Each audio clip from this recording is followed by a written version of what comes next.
This story is titled, I Refuse to Invite My Golden Child Brother to My Wedding. Then my parents made a shocking threat.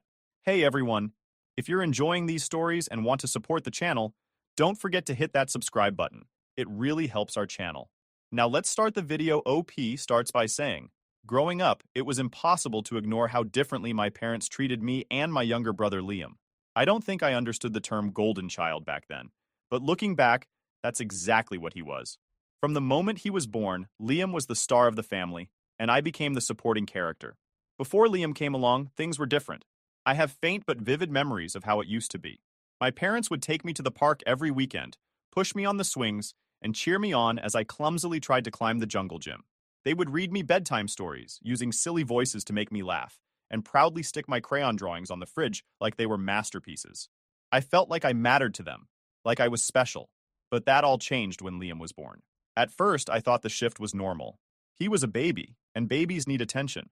But as Liam grew older, it became clear that he wasn't just the baby of the family. He was the family. Everything revolved around him. My parents doted on him, showering him with praise for every little thing he did. Meanwhile, I was just there. It wasn't like they hated me or anything, it was worse. They simply didn't see me anymore. I remember my 10th birthday vividly. For weeks, I had been dropping hints about wanting a bicycle. I even went as far as cutting pictures of bikes out of magazines and leaving them on the kitchen counter where my parents could see them. I imagined riding it around the neighborhood, feeling the wind in my hair and the freedom of finally having my own set of wheels. When my birthday came, I was bursting with excitement. I eagerly unwrapped my presents, only to find a pile of clothes and books. Don't get me wrong. I appreciated the gifts, but I couldn't hide my disappointment. I asked about the bike, and my parents said it was too expensive. I tried to hide how crushed I felt, and convinced myself they just couldn't afford it. But 2 weeks later, I came home from school to find Liam in the driveway, proudly riding a shiny new bike. He wasn't even asking for one. It was just a random surprise gift from my parents. When I asked why Liam got a bike and I didn't, they told me, Liam needs more exercise. You're fine without one. I didn't know how to respond. I wasn't fine. I felt invisible. That wasn't an isolated incident. It was a pattern that repeated itself throughout our childhood. When I made the honor roll in middle school, my parents barely acknowledged it. I showed them my certificate, expecting at least a well done. Instead, my mom glanced at it, said, "That's nice, Sarah," and went back to watching TV.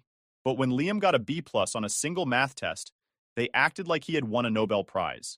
They took us out to dinner that night to celebrate, and I sat there, silently stewing, wondering why my achievements didn't matter as much. It got worse as we got older. When I turned 16, I got my first part-time job at a local bookstore. I loved that job. It felt so freeing to finally have my own money, and I started saving up for college. I'd dream about leaving home, going to a school far away, and finally living life on my own terms. But my excitement didn't last long. Liam, who was 13 at the time, started complaining that it wasn't fair I had spending money, and he didn't. Instead of encouraging him to wait until he was old enough to get his own job, my parents came up with the brilliant idea that I should give him half of my paycheck. Half. When they told me, I thought it was a joke. I argued, saying it wasn't fair. But they didn't care. They said, Liam is your brother. You should want to help him. When I tried to refuse, they threatened to make me quit the job altogether. Reluctantly, I gave in. Watching half of my hard-earned money disappear every month so Liam could buy video games and junk food was infuriating. This wasn't just about money, though. Liam felt entitled to everything I had. He would borrow my clothes without asking, mess with my electronics, and even take my car after I got my license. If I ever complained, my parents would side with him. You should be happy to share with your brother, they'd say, as if it was my duty to make Liam's life as easy as possible. They never once considered teaching Liam to respect my belongings. Why would they? In their eyes, he could do no wrong. Looking back, I don't even blame Liam entirely. He grew up being told he was the center of the universe. He didn't know any better, but it still hurt. Every time my parents overlooked me or dismissed my feelings, it chipped away at me a little more. I started to wonder if I was the problem. Was I too demanding? Was I not good enough? Why didn't they care about me the way they cared about Liam? Despite everything, I worked hard in school. I thought maybe if I accomplished enough, they'd finally notice me.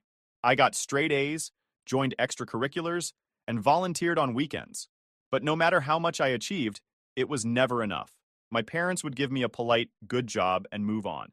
Meanwhile, Liam could sneeze, and they'd act like it was the most impressive thing in the world. I wasn't just hurt. I was angry. Angry at Liam for being the golden child. Angry at my parents for making me feel like I didn't matter. And angry at myself for still craving their approval after everything. As much as I tried to ignore it, the favoritism left scars. It shaped how I saw myself and how I approached relationships. I became fiercely independent, determined not to rely on anyone else for validation. But deep down, I carried that sense of not being enough. No matter what I did, a part of me always felt like the little girl who didn't get a bike for her birthday. By the time I was 18 and heading off to college, I'd accepted that my family wasn't going to change. My parents' favoritism toward Liam wasn't just a phase, it was the foundation of our family dynamic. I had spent my teenage years trying to prove myself to them, but nothing worked. At that point, I was done trying to impress them, and I focused on getting out. Getting accepted into my dream school was supposed to be my big moment. I'd worked hard for it, balancing extracurriculars, volunteer work, and a part-time job, all while keeping my grades up. I got a partial scholarship, which meant I wouldn't have to rely on my parents for much financial support. When the acceptance letter arrived, I was over the moon. I rushed to share the news with my parents, imagining for just a second that they might finally be proud of me. Their reaction was underwhelming, to say the least. My mom glanced at the letter and said, "That's nice, sweetie," before going back to her crossword puzzle. My dad barely looked up from the TV. "Good for you," he said, as if I'd just told him I'd finished cleaning my room. Any hope I had of them celebrating my achievement was immediately crushed. A few years later, when Liam got into a community college, the difference in their reactions couldn't have been more stark. They threw him a huge party, complete with catering and decorations. I remember standing in the corner of the living room during the party, watching everyone gush over Liam like he'd just been accepted into an Ivy League school. I felt invisible. Still, I was determined to make the most of my time in college. I got a second job to help cover my expenses and saved every penny I could. Photography became my escape. I'd always loved taking pictures, and my photography class quickly became the highlight of my week. My professor even encouraged me to enter some of my work into local competitions. I decided to save up for a high-quality camera, something that would allow me to take my photography to the next level. For months, I worked extra shifts and skipped out on little luxuries like coffee runs or dinners out with friends. It wasn't easy, but the thought of finally buying that camera kept me motivated. I even created a budget and tracked every dollar I saved. When winter break rolled around, I went home excited to finally make the purchase. I was staying with my parents for a couple of weeks, and I planned to head to the store on my next day off. But when I went to check the cash I'd been stashing in my old desk drawer, I immediately noticed something was wrong. A huge chunk of it was missing. At first, I thought I must have miscalculated. I counted the remaining money 3 times, hoping I'd somehow made a mistake. But deep down, I already knew what had happened. Liam had taken it. He had a history of borrowing my stuff without asking, and I doubted this time was any different. When I confronted him, he didn't even try to deny it. "Yeah, I took some," he said casually, as if it were no big deal. He explained that he'd needed the money to buy a new gaming console and figured I wouldn't mind. My parents, as usual, rushed to his defense. "It's not like he stole it," my mom said. "He's your brother. You should want to help him." My dad chimed in with, "You can always save up again, Sarah. It's not the end of the world." I was furious. I'd spent months working for that money, sacrificing my time and energy, and they acted like it was nothing. I demanded that Liam return the console and pay me back, but my parents refused to back me up. Instead, they blamed me for leaving the money where Liam could find it. "You should have hidden it better," they said, as if it was my fault for trusting that my belongings would be safe in my own home. That was the moment I realized there was no fixing my relationship with my parents or Liam. It wasn't just about the camera or the money. It was about the years of favoritism, the constant dismissal of my feelings, and the fact that they always put Liam's needs above mine. No matter what I did, I would always come second. After that, I started pulling away. I didn't stop by for weekend visits anymore, and I avoided family gatherings whenever I could. When I was home, I kept to myself as much as possible, which only led to more accusations from my parents. "You've changed," they'd say. "You think you're too good for us now." Liam, of course, took every opportunity to remind me of how cold I'd become. "You're just jealous because I'm the favorite," he said once, smirking as if he was proud of it. The thing is, he wasn't wrong. I was jealous, but not in the way he thought. I wasn't jealous of his video games or the attention he got from our parents. I was jealous that he had the kind of relationship with them that I could only dream of. No matter how much I wanted to stop caring, a part of me still wished they'd treat me the way they treated him. But wishing didn't change anything, and I knew I couldn't keep holding on to that hope. So I threw myself into my studies and my photography. I stayed on campus as much as possible, picking up extra shifts at work to avoid going home. The less time I spent around my family, the better I felt. Looking back, the incident with the camera was a turning point for me. It was the first time I truly accepted that my parents weren't going to change, no matter how hard I tried. It hurt, but it also gave me a sense of freedom. I stopped trying to earn their approval and focused on building a life for myself. I didn't need their validation anymore. I had my own goals, my own passions, and for the first time, I started to see a future where I wasn't defined by my family's toxicity. It wasn't an easy realization, but it was the first step toward reclaiming my independence. And for that, I'm grateful. By the time Noah and I started planning our wedding, I had managed to carve out a life for myself that felt stable and fulfilling. I was in a loving relationship with someone who genuinely respected and supported me, and for the first time, I felt like I had the freedom to choose the kind of family I wanted. But as excited as I was to marry Noah, the thought of involving my family in the process filled me with dread. From the moment Noah proposed, the issue of inviting my parents and Liam became a looming shadow over what should have been a joyful time. At first, I avoided thinking about it altogether. I wanted to bask in the happiness of being engaged, to focus on planning the wedding of my dreams without the weight of family drama. But I knew it was only a matter of time before my parents called to demand their invitations. The first call came from my mom, just as I expected. She sounded cheerful at first, making small talk about the weather and asking how the wedding planning was going. But I could tell she was leading up to something. After a few minutes, she finally asked the question I'd been dreading. So, when should we expect our invitations? I hesitated, feeling my stomach twist into knots. Mom, I began carefully, I've been thinking a lot about this, and I don't think it's a good idea for you, Dad, or Liam to come to the wedding. The silence on the other end of the line was deafening. Then, her voice, sharp and accusatory. What are you talking about? We're your family. I tried to explain my reasoning as calmly as I could. I told her that the wedding was supposed to be a day of love and celebration, and I didn't want to invite people who had caused me so much pain over the years.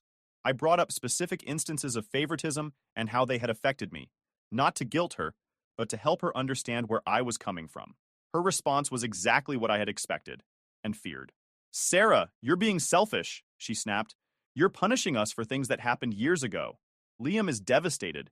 He was so excited to be part of your big day, and now you're breaking his heart. That comment caught me off guard. What do you mean, be part of my big day? I asked, already dreading the answer. Apparently, Liam had been telling everyone that he was going to be my best man. The absurdity of it all left me momentarily speechless. I hadn't even spoken to him in years, and he had somehow convinced himself that he was entitled to a major role in my wedding. When I pointed this out to my mom, she brushed it off. He's your brother, Sarah. Of course he assumed you'd want him by your side. I ended the call shortly after that, exhausted and angry. But the drama didn't stop there. Within hours, my dad called, picking up right where my mom had left off. His tone was more aggressive, accusing me of tearing the family apart and letting my grudge against Liam ruin what should be a happy occasion. He said they were willing to forgive me for my cold behavior over the years, if I'd just let them come to the wedding. It was a classic manipulation tactic, and I wasn't falling for it. When I refused, Liam started texting me nonstop.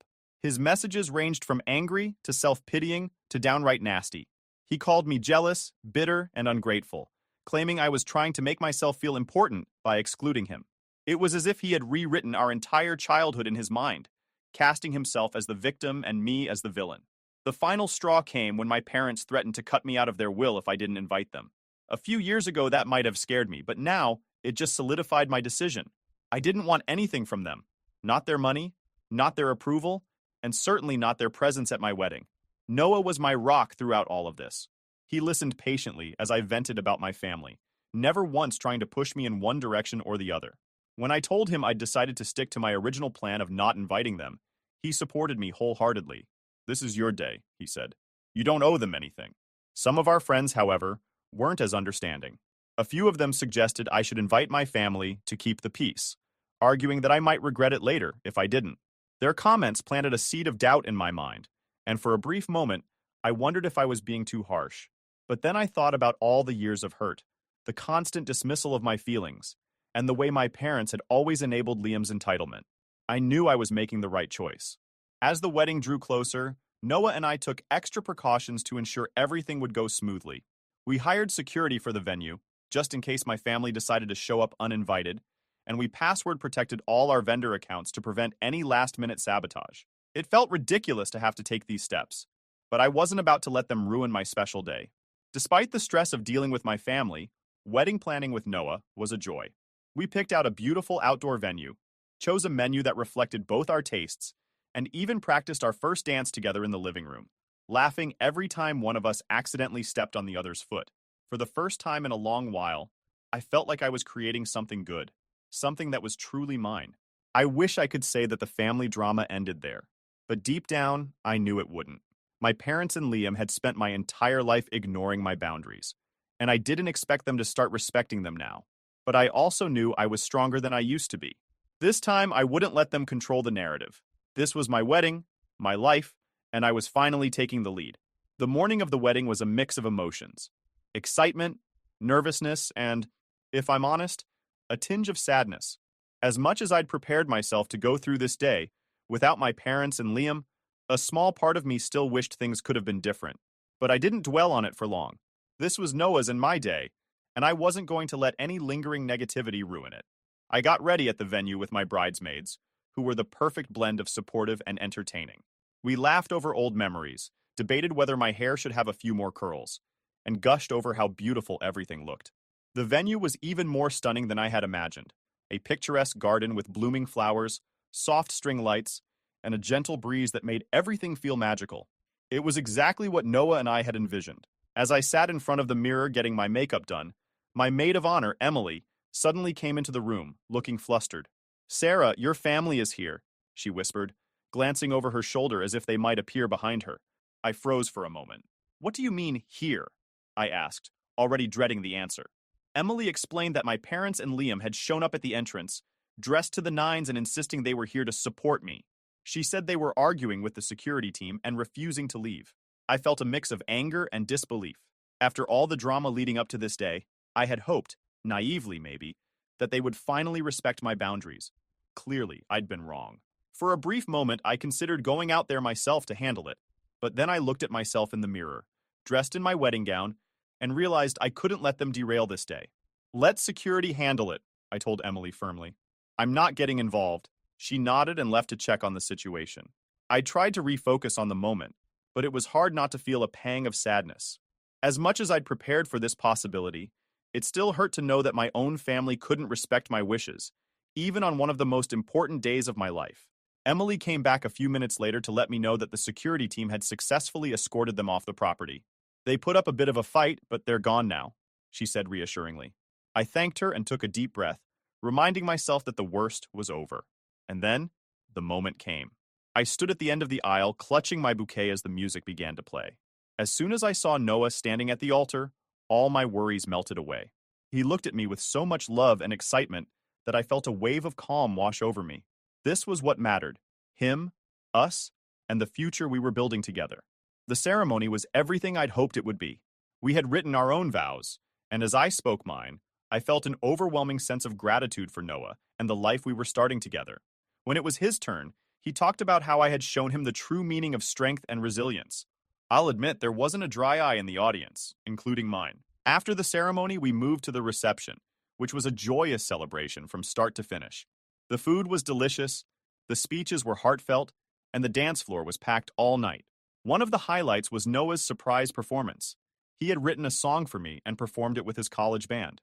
It was such a sweet, unexpected gesture that left me both laughing and crying. But the most touching moment of the night came during my maid of honor speech. Emily talked about how she had watched me grow into the strong, determined person I was today. She mentioned the challenges I'd faced with my family, not to dwell on them, but to highlight how I had risen above it all to create a life full of love and happiness. Her words brought tears to my eyes, and for the first time in a long while, I felt truly seen and understood. Throughout the night, I was surrounded by people who genuinely cared about me. Noah's family was as warm and welcoming as ever, treating me like I had always been one of their own. His mom even pulled me aside at one point to tell me how proud she was of me. "You're such an incredible woman, Sarah," she said, squeezing my hand. "Noah is lucky to have you, and so are we." Hearing those words meant more to me than I could express. It was the kind of support I had always craved from my own family, but had never received. And in that moment, I realized something. Family isn't just about blood. It's about the people who show up for you, who love you unconditionally, and who celebrate your happiness as if it were their own.